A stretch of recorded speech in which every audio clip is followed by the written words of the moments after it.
we'll say our break is over. Next, we have managers' reports. Yes, so Mr. Manager. Monday, Tuesday, and Wednesday of this week, the Alaska Municipal League is hosting a grant symposium for state and federal grants. Because he's really interested in the presentation he made. Monday, Chief Shelton, my office, and Public Works office was down there for the first part of that, seeking opportunities. There's also sessions tomorrow. We may or may not head down there because we can do via Zoom. So we're always seeking other people's money to do what we need to do. Wednesday, I guess that's tomorrow, FTA is in town over at the borough regarding this new regulations, and they want to have a discussion. We have been invited to attend and hear, so I plan on doing that. That starts at 10 a.m. If anybody else is interested, I believe it's open to the public. But check.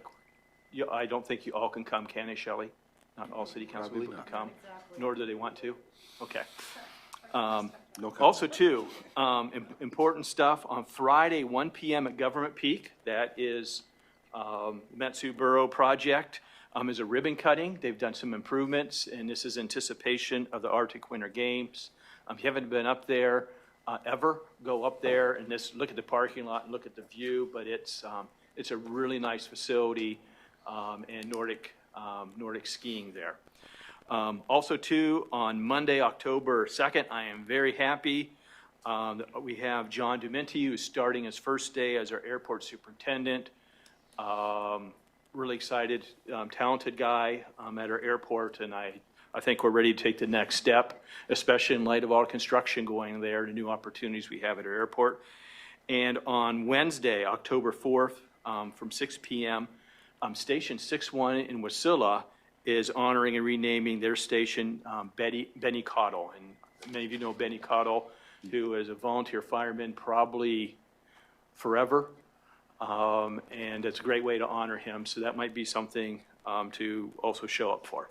So we're also getting ready for the budget. I believe first meeting October, we will have a presentation.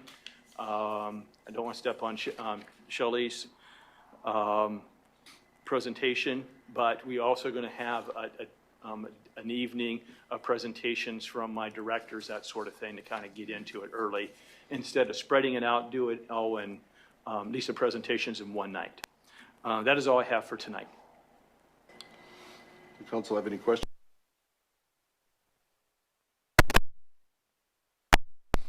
Next is mayor's report. I want to welcome Benji, our new deputy clerk. She survived a week so far. Yes, we're very glad you're here. Yes, we are. I went to, I'm not sure how many meetings with the Soroma delegation from the teenagers from Japan. But it was quite interesting to see the camaraderie, because the students that went from Palmer to Soroma and stayed in the families, then the students that were in those families came and stayed with their families here. So they're developing quite good friendships. And a few of the parents were specifically thanking the city council, because we actually helped with, I think, about half, was it half of the airfare for that. Yeah, open to any questions. Any questions for the clerk on her report? Okay. Next, city attorney's report. Madam Attorney. Good evening. I'll be brief this evening. Just a few things. I finished the final round for the Title IV edits with the HR director. That'll be a part of the budget process. Also completed what I think will be our last round of edits to the VIC contract and the negotiations. And so working with the mayor to schedule an update with the working group to discuss those. Also, you'll note in the executive session in October, a city council and executive session on October 10th for those, as well as been working with, as we're in between airport superintendents, have been assisting the airport in various policies and procedures, as well as the airport lease that will be before you today in AM 23059. That's it for me. Is there any questions? Any questions for the attorney? Mr. Best. And just for the record, the attorney, on the potential letter to go to the governor or AG's office, and we've been in discussions and conferring. Okay. All right. Next is audience participation. Council meeting rules protect your right to testify and be heard even if others in the room disagree with you. Council meeting rules also ensure that those attending can express their views if they do not interfere with the rights of others to see and hear the proceedings. At all times, order and decorum will be maintained in keeping with the dignity of the legislative process. And of course, the views and opinions expressed during audience participation are those of the speakers and do not reflect the view or opinion of the city or officials. So, you get 3 minutes. Please come forward, sign in, and start with your name. Cool. I'm Travis. I live in Palmer. And I would like to. I have an idea to beautify the city. If you like to hear, have some. They should incorporate more edible landscaping around the city. So, instead of just planting ornamental trees that are considered invasive species that could damage the wildlife that's indigenous to here, we could plant raspberry bushes or apple trees, even along the roads and highways and all and stuff like that. I have all sorts of ideas of that. We could also plant it on the railroad tracks that are long abandoned, instead of having brush and random plant life growing on there. Why not just beautify the place and make it more inviting? I would like to see more of that. So that's what I want. It's just an idea. Okay. Thanks. Anyone else for audience participation?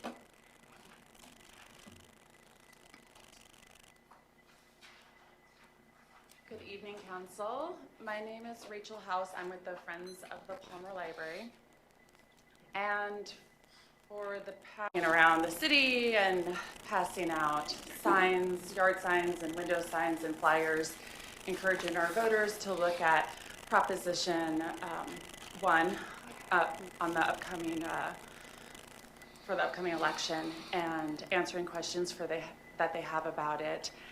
And what I have seen, I wanted to share with you. And we just really are happy to be able to work with the Palmer Library. Thank you so much. Thank you. Anyone else for audience participation?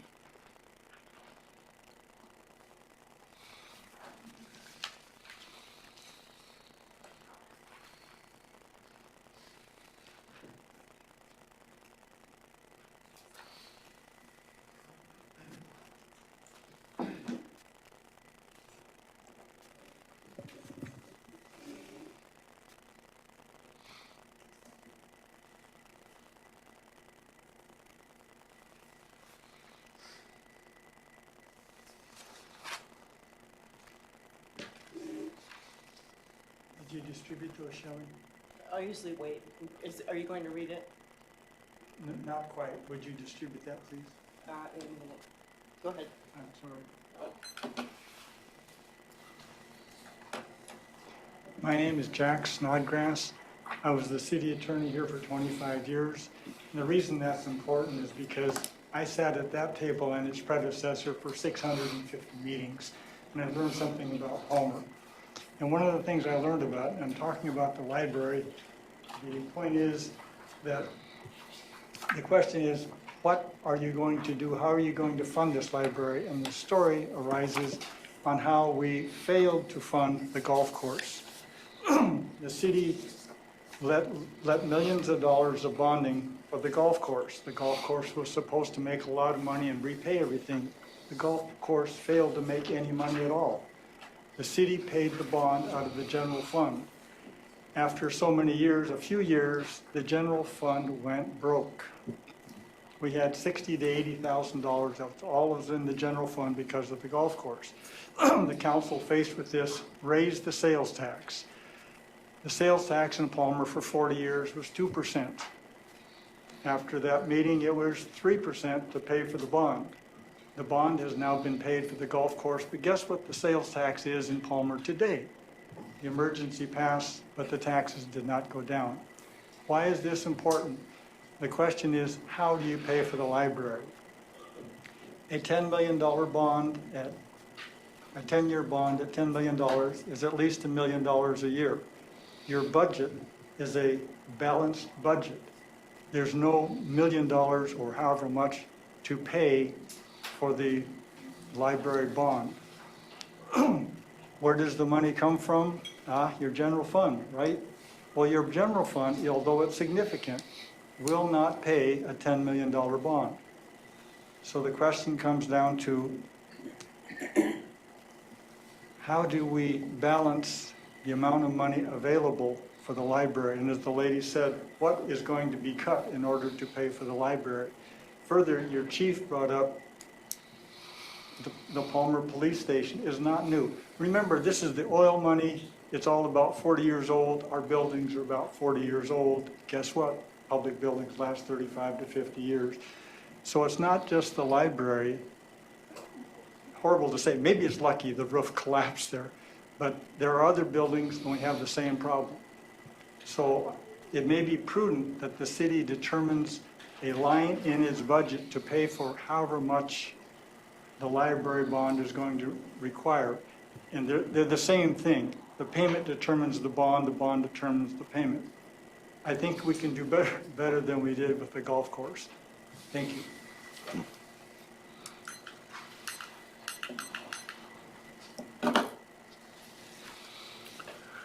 Is there anyone else for audience participation?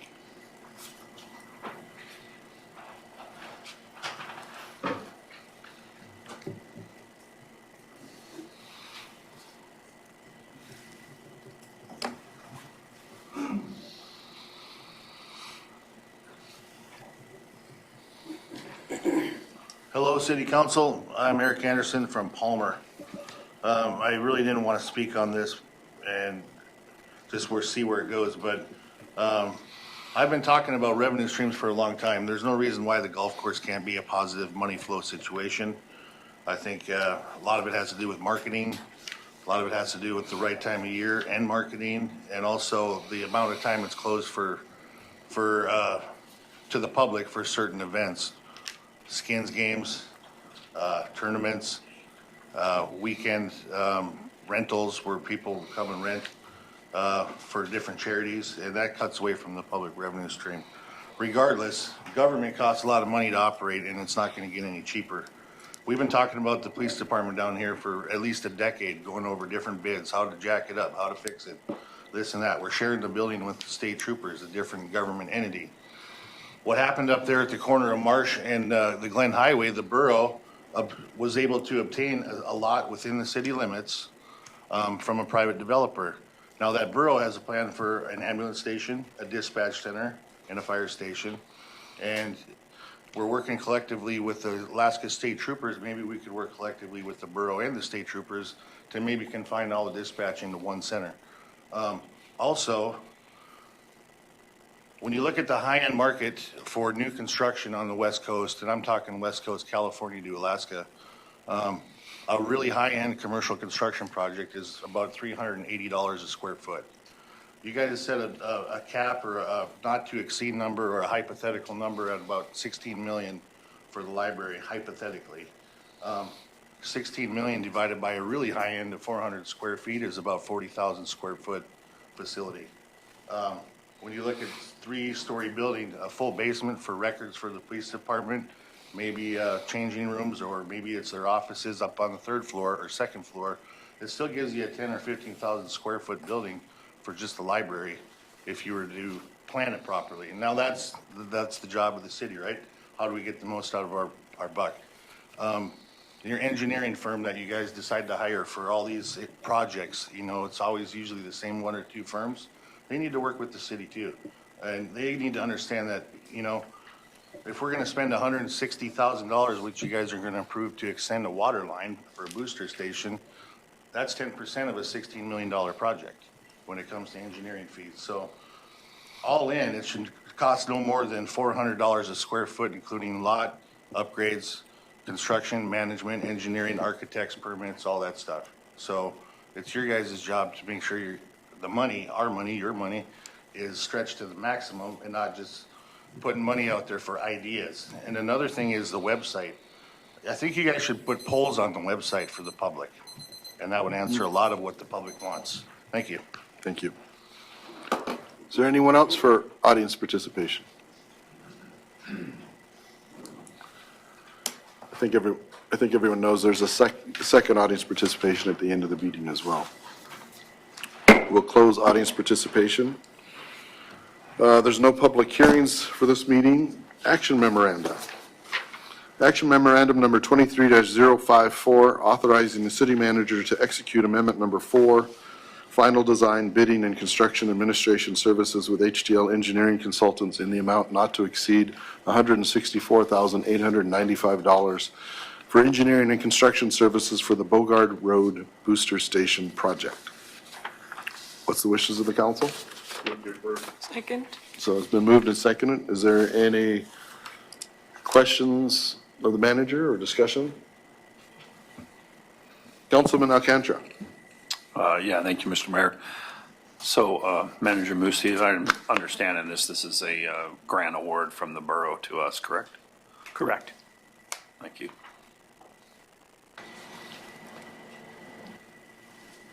Any other comments or questions from the council?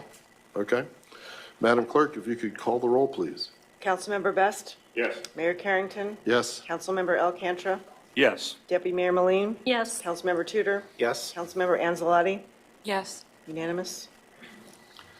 Next is action memorandum number 23-055, authorizing utility connection outside city limits for a multifamily development located at 12821 East Scott Road, Palmer, Alaska. What's the wishes of the council? Move to approve. Second. All right, been moved and seconded. Is there any questions of the manager or discussion from council? Councilman Alcantara. Yeah, thank you, Mr. Mayor. So this is a multi-fourplex development that will add a few dozen users to the water and sewer system. Correct. Thank you. Okay. Any, Deputy Mayor? Sorry, I know you saw my hesitation. So we're extending the service, or this is an ask to extend that service.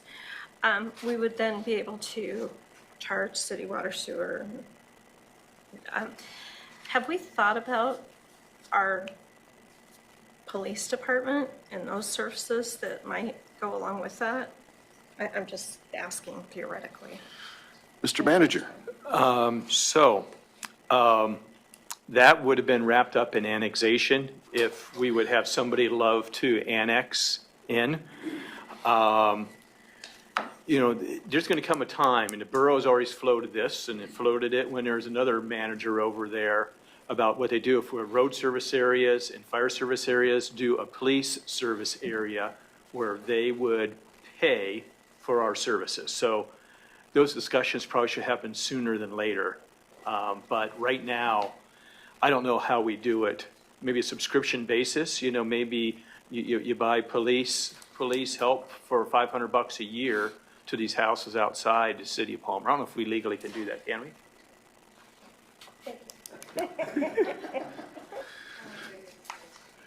I'll get back to you on that. Yeah. Well, you might say we've actually already started because we have 2 school resource officers for Colony schools as well as the Palmer schools. And say Colony's is contractually outside city limits. Did you want to clarify something, Madam Attorney? Okay. Oh, sorry. No, nope. I was just going to say contractually, we have the school ones, but yes. Okay. I beat you to it, sorry. All right, no more questions. Madam Clerk, if you could call the roll, please. Councilmember Anzalati? Yes. Councilmember Tudor? Yes. Deputy Mayor Moline, Yes. Councilmember Alcantra, Yes. Mayor Carrington, Yes. Councilmember Best, Yes. unanimous. All right. Next is action memorandum number 23-056, authorizing the city manager to execute a contract with White Knight Services in the amount of not to exceed $2,004 per complete call-out for snowplow city facilities. What's the wishes of the council? Second. Okay, moved and seconded. Is there any questions or discussion from the council? All right. Going twice. Okay, Madam Clerk, if you could call the roll, please. Councilmember Tudor, Yes. Deputy Mayor Moline, Yes. Councilmember Alcantra, Yes. Mayor Carrington, Yes. Councilmember Best, Yes. Councilmember Anzalati, Yes. unanimous. Unanimous, okay. And next is action memorandum number 23-057, authorizing the city manager to execute a contract extension with Eagle View Excavation in the amount of not to exceed $90 per hour per truck for city snow haul services. What's the wishes of the council? Move to approve. Second. Moved and seconded. I suspect this is a related item. Is there any questions or discussion from the council? Councilman Alcantra. Thank you, Mr. Mayor. So they've had the contract for the past 4 years, assuming everything's gone swimmingly, and that's why we're at this point in time, right? Correct. And I think without their services after this winter, there'd still be snow in your cul-de-sacs. As you say, much better than Anchorage anyway. Councilman Best. If memory serves me right, in that contract during the COVID times and whatnot, there was an additional cost that was readjusted within the contract for additional fuel fees, I believe, correct? I don't believe it is in this contract that we're approving tonight. You're approving tonight, I should say. Do we anticipate anything like that again? If they do, we will negotiate with them and bring that back to city council. Okay. Any other questions or discussion from council? All right, Madam Clerk, if you could call the roll, please. Deputy Mayor Moline, Yes. Councilmember Alcantra, Yes. Mayor Carrington, Yes. Councilmember Best, Yes. Councilmember Anzalati, Yes. Councilmember Tudor. Yes. Okay, unanimous. Okay, next we have action memorandum number 23-058, authorize the city manager to negotiate and award a contract with Alcan Electrical and Engineering for a new telephone system in amount not to exceed $70,000. What's the wishes of the council? Move to approve. Okay, moved and seconded. Is there any discussion or questions from the council about this matter? Council, Deputy Mayor Moline. Thank you, Mr. Mayor. So is this communication system for City Hall? What is the location again? I'm sorry. It is the city phone system. Thank you. Yeah, oh, go ahead, Mr. Manager. Yeah, sorry. No, if you guys are good, I'm good.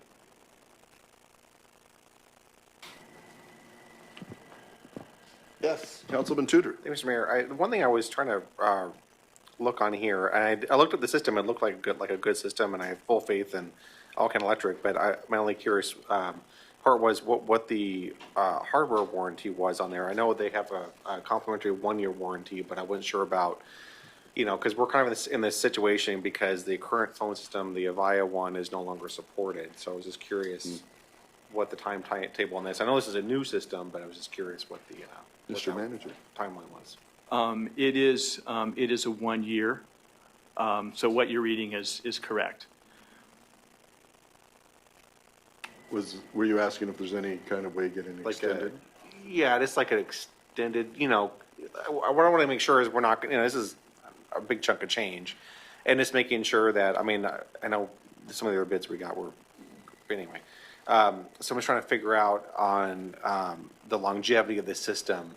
I understand that their warranty can only be a year. I totally get that. But do they anticipate that the system will still receive support 5 years down the line kind of thing?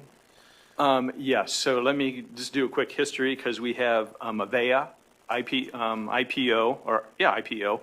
We purchased it in 2009. we did a system upgrade, software upgrade in 2016, I believe. When we budgeted a year ago, we wanted to do another system upgrade and software upgrade, and the phones are not able to be upgraded. In fact, the company has twice filed for Chapter 11 bankruptcy, so we had to move forward. It's going to be similar, and I may have a better answer. It does include a maintenance contract with this. So I think this is a good purchase. We looked at other things, such as going to Microsoft phones. We think that's probably a little bit more than we should go right now. It's more expensive. And the other thing that's really important is this process allows us to keep the same city phone numbers. We go a different direction, then we're changing the phone numbers. We're frustrating our citizens because, you know, I mean, how many years ago was it we went from the 745 numbers to the 761 numbers? And that wasn't too long ago. We don't want to do that again. So this is for the bang for the buck.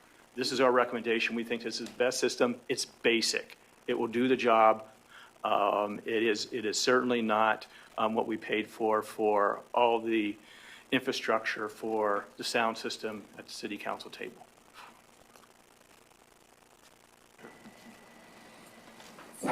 Mr. Mayor. Deputy Mayor Moline. Thank you, Mr. Mayor. So riddle me this, is there a opportunity for like a progressive build for what we see here and possibly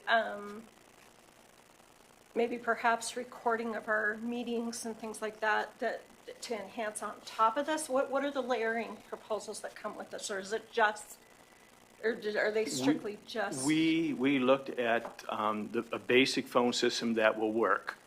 And there's two reasons. Number one, the cost. I mean, we got a proposal from a partner we use in other things. It was over 3 times this amount of dollars. The other thing too is we don't have anybody who's really skilled in fixing, replacing, operating that stuff. So that's something we have to look at, and we certainly don't, want to pay for that expertise. I don't think with all the other needs we can afford that sort of person. So that's kind of what went into this. But we think it's solid. The phone system is usually good for a minimum of 5 years. We anticipate with this system that will be, and then we'll see where we are in 5 years or so. Councilman Alcantara. Yeah, thank you, Mr. Mayor. Anything, anytime, anywhere things come across us that have the technology, I look to my council member furthest away from me for sage advice. But on page 50 of our packet in this warranty piece, because I don't know software from hardware from anything else, but what's the 5-year warranty on the software? Is that versus is there only 1 year on hardware but 5 years on software? Or what am I looking at here on page 50 of our packet, page 11 of the Alcan proposal? Mr. Manager. Are you looking at me or your colleague? Oh, I'm looking at anybody who can explain it to me, so. Yes, I mean, 5 years of service on the phone system. So there's always software upgrades this includes maintenance. So if there's an upgrade next month, 6 months from now, it will be included. Okay, I thought we just said something about a 1 year, so I was good. Oh, I might be able to answer that. So, Councilman Tudor. so usually this stuff works is the manufacturer will stand behind the product for 5 years, so that means they will release updates for 5 years, which is kind of what we want. If there's any kind of hardware issue, then Alcan Electric has their own warranty, which is the 1 year. That's with them. And also, Deputy Mayor, this system, from what I'm seeing, it doesn't really do what this does, but there is more things that the system can do that we're not implementing at this moment. So, like, there actually was, I saw it and I was like, let's kind of, I mean, just, don't judge a book by the cover, but it's more advanced than what it lets on for what I'm seeing. So it put my mind at ease. Thank you for answering that. All right. Any more questions or discussion? Madam Clerk, you can call the roll, please. Councilmember Alcantra? Yes. Mayor Carrington? Yes. Councilmember Best? Yes. Councilmember Anzalati? Yes. Councilmember Tudor? Yes. Deputy Mayor Moline? Yes. Okay, unanimous. All right, action memorandum number 23-059, authorizing the city manager to execute a new lease agreement with Flying Gator LLC on the Palmer Municipal Airport, lease lot 32B. What's the wishes of the council? Mr. Mayor, move to approve. Second? Moved and seconded. Is there any questions or discussion from the council?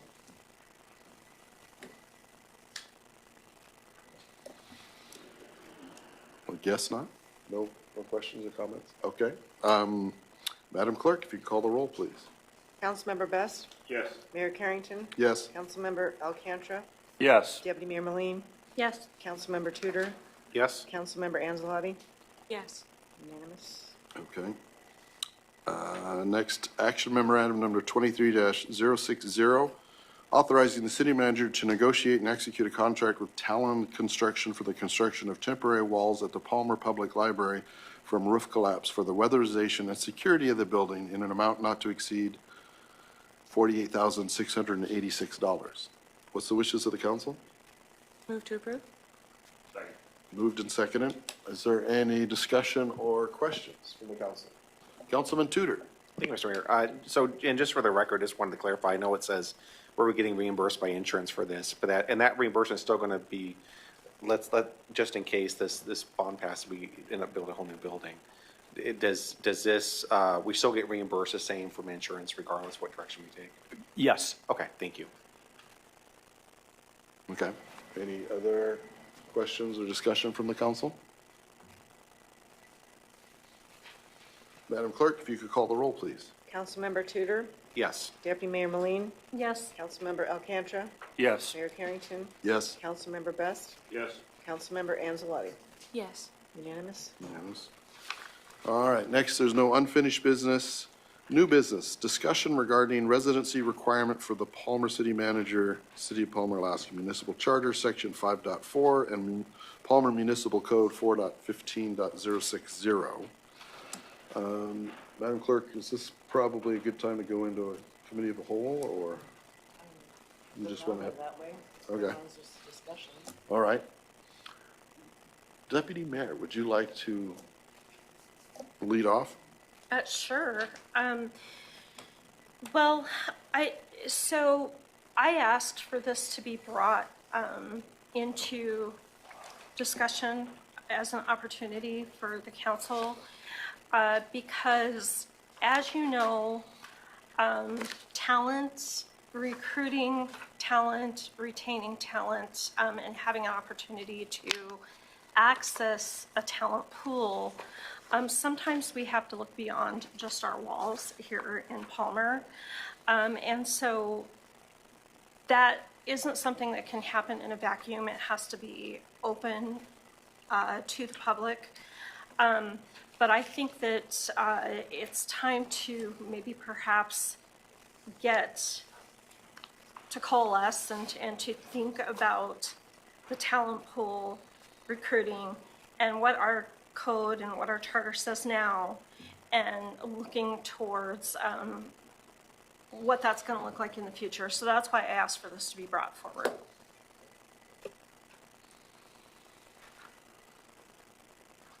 So I believe the requirement for the city manager to reside in the city while he is the city manager has been probably on the books since the beginning, since it's in both our charter as well as our code. If we want to make a change with that, it's going to require code change, which the council can do, and then charter change, which would be a vote of the people. And that would be a little bit of juggling, but that's something that can be done.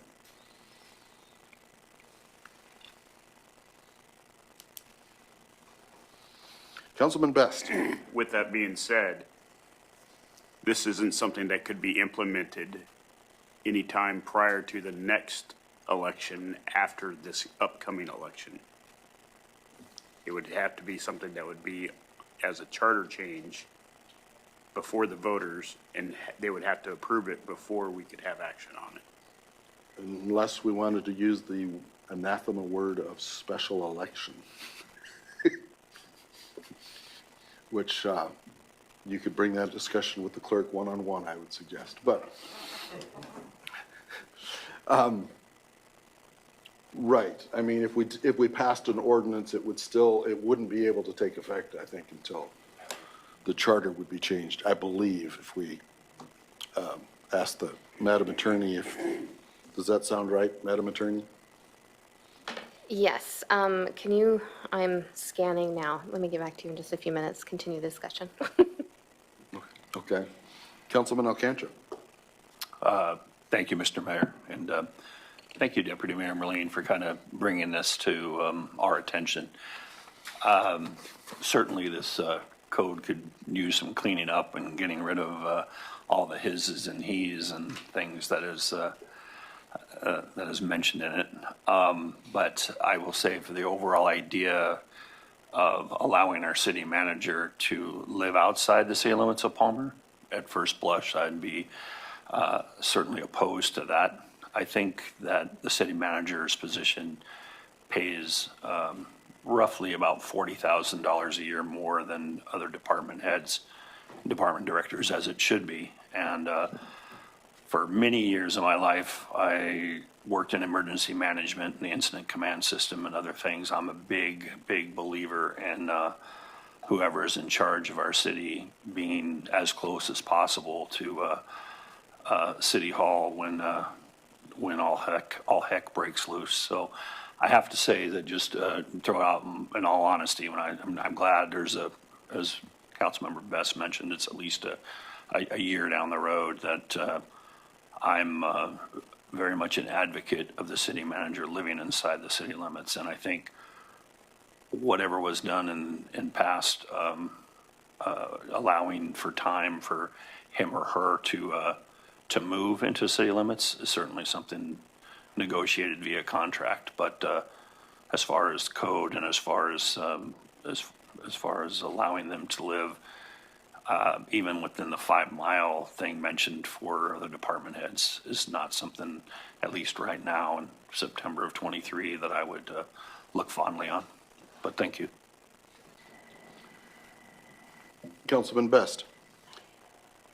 Just kind of to give a little bit of a perspective on some of the discussions that's happened over the years, when we have expanded the residency requirements for directors and city clerk, it was due to, like you said, talent pool, but we were able to kind of at least the 5-mile put it to where it was within our water service boundary.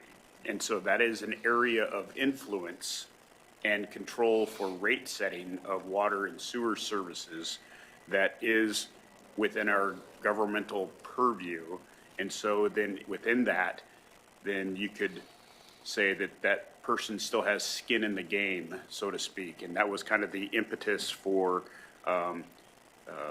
much of the discussion, was that you wanted to have directors, the clerk, manager, to have skin in the game in the decisions of the administration and the governance of the council itself. So if, for whatever reason, there's a bad decision that is going to affect everybody, well, darn right that the head person on top of the food chain within that, administration portion, or the clerk or whomever, should also bear the same pain that the citizens are. And so I do carry at least a little bit of that past knowledge of the discussions, but I also would have some consternation about opening it up a little bit further, but because it's going to be a public discussion and have to go before the voters, I think now is the time to have that discussion after budgetary cycle. That might be something that we take up, so then we can put it on the next ballot selection. Thank you. Councilman Tudor? Thank you, Mr. Mayor. Just a little curious, have we had significant issues in the past filling that role of city manager due to this residency requirement? Well, there was it the manager before our current manager? We had 5 finalists, and 4 of them dropped out for various reasons, but at least a couple were because of the requirement for having to live in the city, like someone who just built their dream house, which was outside the city limits. So there has been, some occasion for that. And when it came down to it, we had 1 finalist, and I think someone said, do we need to go out to republish it? I said, we only need 1. Let's interview this guy. So, Councilman Best. Well, as a case in point, the previous city clerk, when she had taken the job originally, they came in and the real estate market was so tight that there was really nothing. There was like no 3-bedroom or 4-bedroom house inside city limits anywhere. It didn't matter of what cost was. At the time, there was just nothing. And so that was when we had expanded the city clerk's position to be able to live outside of city limits within a small proximity. But yes, in that situation, it could have affected us in our search. Deputy Mayor. Yeah, thank you, Mr. Mayor. So while I do consider, because, I'm from Palmer, lived here, grew up here, I just think that one of my concerns is that if we consider everything just right within our walls, that's not the way that we're growing, and the rapid progression of how we're morphing and having influence outside of our city. We're not talking about somebody from Big Lake coming in. We're talking about a limited area where perhaps there's somebody who has a business in town. Perhaps there's somebody who has had tremendous influence in growing businesses. It offers an increased talent pool and possibilities that maybe perhaps we haven't considered. And I think that that's something that we really need to look at. I guess I've been intrigued with the idea of our water sewer district, because we have gone past our city limits. So we serve the hospital, we serve the colony schools. I think we serve the college area. And I mean, this year, I believe there's 40 or 50 houses being built in the city. So there's kind of a release of that pressure of not being able to find a house unless they're all sold. But I mean, to me, there's a certain logic with, we're responsible for the sewer district, which is an area that we'd have. So at least in my mind, I could see there's consideration for allowing that to be the designated area. Also, in my mind, it would help, I think, to kind of the manager who could help us to think a little past our boundaries, because we are, since I live here, I can say a dense city. We've got very tight boundaries, and we're not good at change, so we don't move those boundaries much. But so I guess I could be considered, at least think about the sewer district, because that goes from like Palmer Fish Hook down to the hospital, out past Trunk Road, and along the Matanuska River.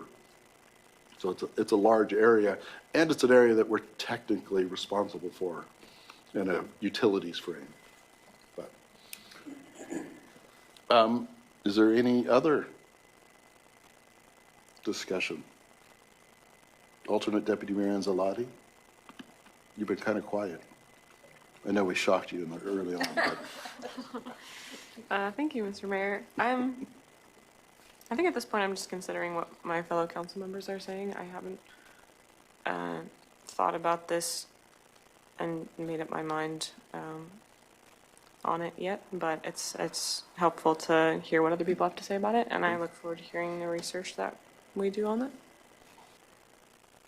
And I think as Councilman Best alluded to, this is something that would be a year process, so to speak, because it has to change the charter, which goes to the voters as well as the council can do.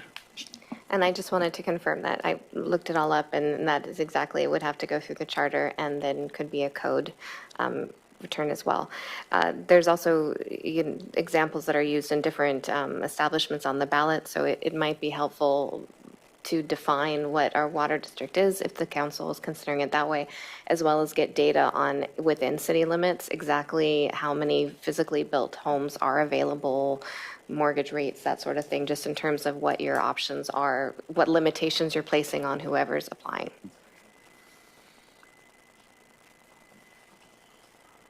It's always hard to find a map of the sewer district. I think that could almost be it over there under the clock, but it's hard to tell. Yeah. Yeah, but but, all right, is there any other discussion, questions about this at this point? I'm sure we'll talk about it again sometime in the future. All right. Where are we at now? I'm missing the agenda. All right, record of items placed at the table. Madam Clerk. Letter from Mr. Snodgrass and project overview from Police Chief Shelton. Okay.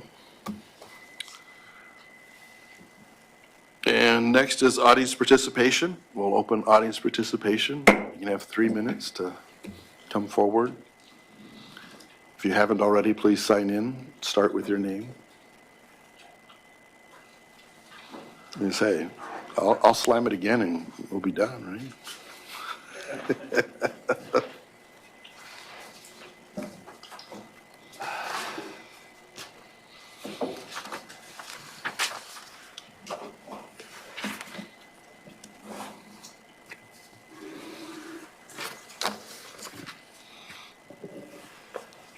Thank you, Mr. Mayor, members of the council.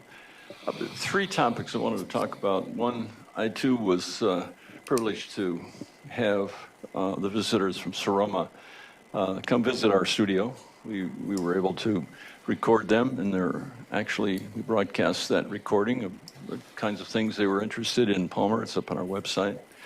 Also up on our website, 2 out of 3 people who were candidates for the 2 seats on the Palmer City Council came in, and we had 2 delightful interviews, which are also up on our website. So if you wondered how to compare, they are within 1 second of being exactly the same. They're 1 second difference. I won't tell you who had the extra second, but there. Do I hear? Oh, okay. All right. Now, some time ago, the 3rd topic is that I invited members of the council to go over to the Pioneer Veterans Home and borrow a wheelchair and ride that across the railroad tracks. I'm not sure how many of you did that, but if you didn't, then I would invite you, well, let's try something else. How about when you leave tonight, it's pretty early, I would invite you to drive whatever vehicle you have. If it's a new vehicle, notice how it is as you drive. And I would suggest a travel that takes you over one side, down, and then back around to get a feel, a true feel, for what it means to cross those tracks. And then secondly, I've heard today, and rightly so, considerable attention paid to the library and perhaps the police department, many dollars. I'm wondering if I would start a GoFundMe program for funds to take care of those 2, if that is the problem. I'm not sure, because my sense is it's really not that expensive to fix those 2 so they are no longer a hazard for all those people who drive, many of whom are going to the 3 large churches or the Pioneer Home or beyond. So that's my request to you. Take a look at it. And then I would really love to have you bring it, surface it here and talk about that. I know Mr. Alcantara in particular is willing to bring things forward, so I'm depending upon him especially. But thank you for listening.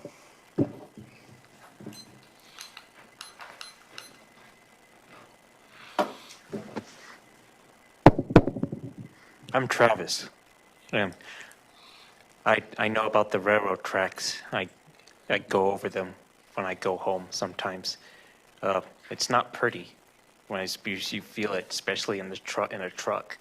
It's very rough. So you don't have to use a wheelchair.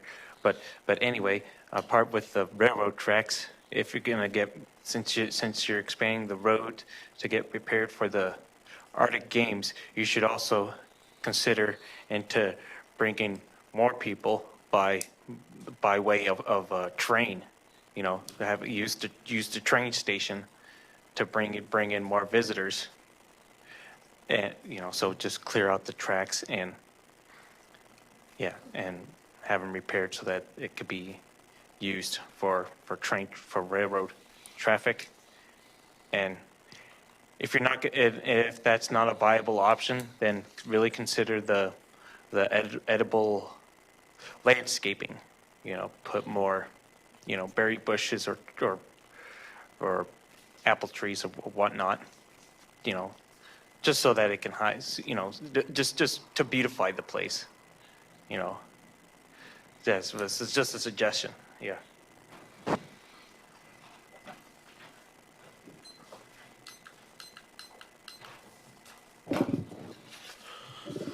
Hello, Eric Anderson here.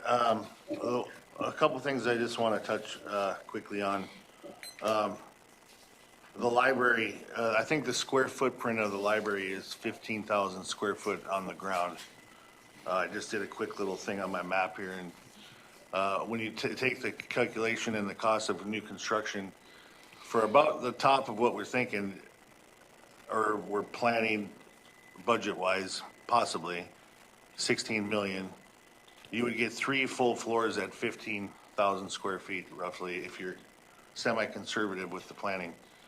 Right now, this police department only takes up less than 4,000 square feet. If we can't do this and give these guys double their space, then we got the wrong people planning.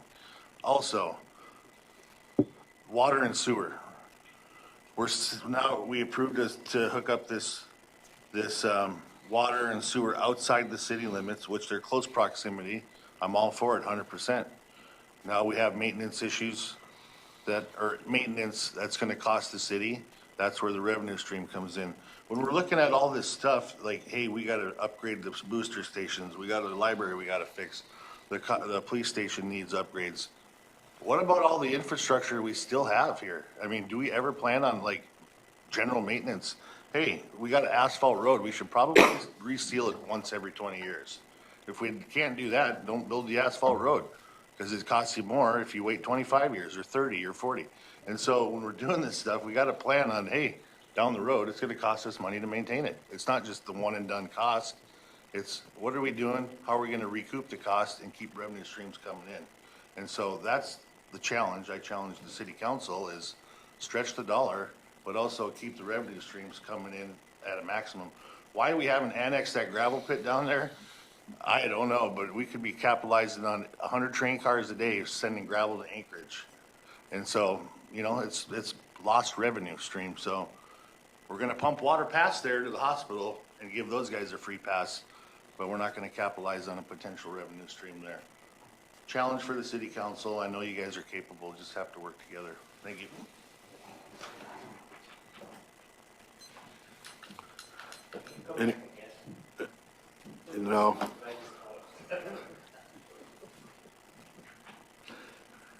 Sorry, we're being generous with 2 different chances, so. Most municipalities don't have 2 audience participation. Dwayne Shelton, resident of the city of Palmer. So I wanted to say congratulations to Councilwoman Anzalotti. That's exciting. And I am glad to hear that you guys are thinking about boundary for manager. And I just want to add a comment. I think that you hire the right person for the right reasons, or you hire the wrong person for the wrong reasons. Where they reside does not make a difference. But it may keep somebody from applying. And I know that you guys are in the habit of hiring the right person for the right reason. And the location, I guess you guys need to decide on what you're going to do with that. So that's all I have. Thanks. Okay, I don't see anyone else. We'll close audience participation. Now I've lost my thing. We're on to council comments. Councilwoman Anzalati. I have this habit of starting with the quietest. And Thomas isn't here. Thank you, Mr. Mayor, and thank you, everyone, for your congratulations. I'm excited. I wanted to thank Chief Shelton for coming out and giving us a presentation. That was, I've been to this station and seen all of that firsthand, and honestly, yeah, it's a shame that you guys have to work in that environment, and I'm hoping that we can work together with you guys and come up with a great plan to fix that. I think that's, I wanted to welcome Benji.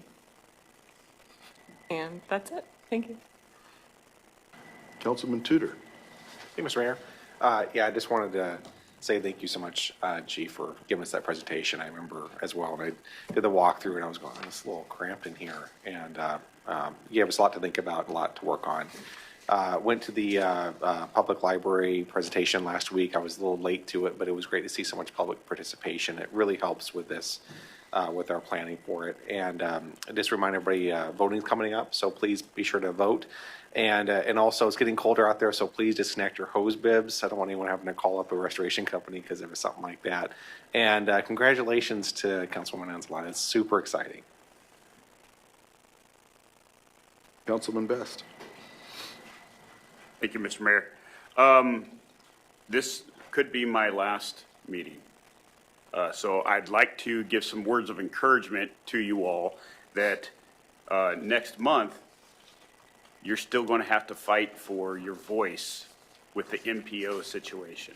This is going to be a continuing conversation that this body needs to continue and to support.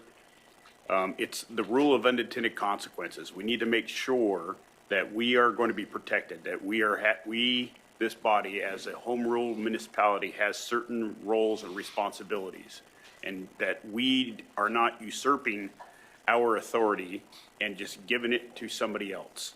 So make sure to continue to ask the hard questions, to get the answers from the AG and the governor's office, to get the assurances that the government that is closest to us, our city, is going to have the most heard voice when it's representing the citizens of Palmer.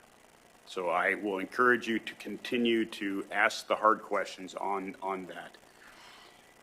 Secondly, Alaska Municipal League has the symposium going on right now, the Alaska Infrastructure Development Symposium, and there was some really great stuff being presented there.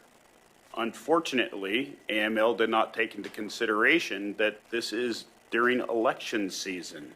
So there are some individuals that are elected officials that could not attend that because they were out maybe campaigning or door knocking or trying to do other stuff. So it's very unfortunate the Alaska Municipal League generated this symposium at the wrong time, because there's some great stuff in there. You look at State of Alaska planning and implementation processes.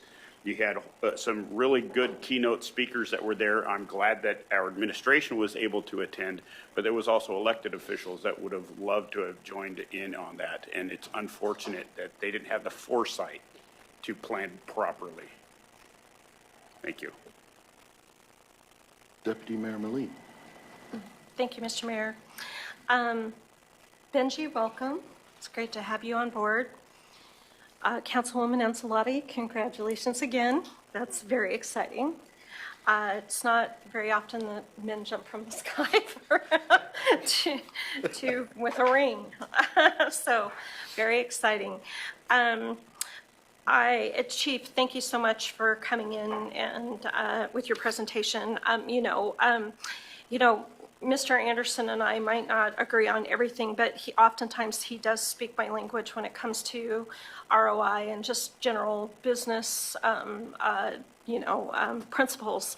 So when I think of the development of something like what we're discussing, I immediately think of the generation of economic development that can come along with something like that.